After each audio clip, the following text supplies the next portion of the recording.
যেহেতু আমার ছোট বাচ্চা আছে, ওর আবদার রাখার জন্য প্রায় আমার এইসব মজার আইটেম বানিয়ে নিতে হয়। সেগুলোই চেষ্টা করি A to Z আপনাদের সাথে শেয়ার করতে, যেন আপনারা আপনাদের বাচ্চাদেরকে বানিয়ে খাওয়াতে পারেন। আজকে বানিয়ে দেখাবো কেক পপস বা কেক ললিপপ যেটাই বলেন। তো এর জন্য আমার কাছে আগে থেকে বেক করে রাখা কিছু কেকের স্লাইস ছিল, চকলেট কেকের। আপনাদের বাসায় এটা অ্যাভেলেবেল না থাকলে আপনারা 10 টাকার মাফিন বা চকলেট কেকগুলো যে বাজারে কিনতে পাওয়া যায় সেটা দিয়েও করতে পারেন।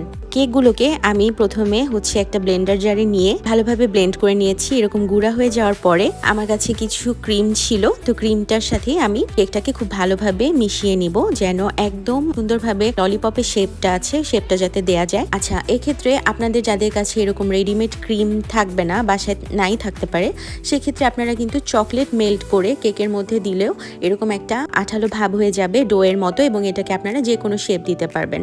তো এই যে দেখছেন কি সুন্দর করে শেপ হয়ে যাচ্ছে। তো আমি এভাবে করে সবগুলো ডো দিয়ে আমি এরকম গোল শেপের কেক পপস বানিয়ে নিয়েছি।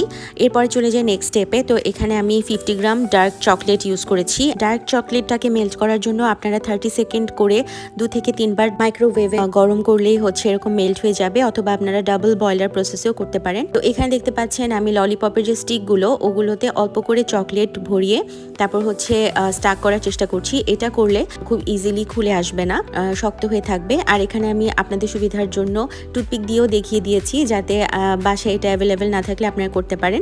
স্টিকগুলো লাগিয়ে নেওয়ার পরে আমি 30 মিনিটস এই ললিপপগুলোকে ফ্রিজে রেখেছিলাম, এবং এরপরেই আমি চকলেটের মধ্যে এটাকে কোট করে নিচ্ছি।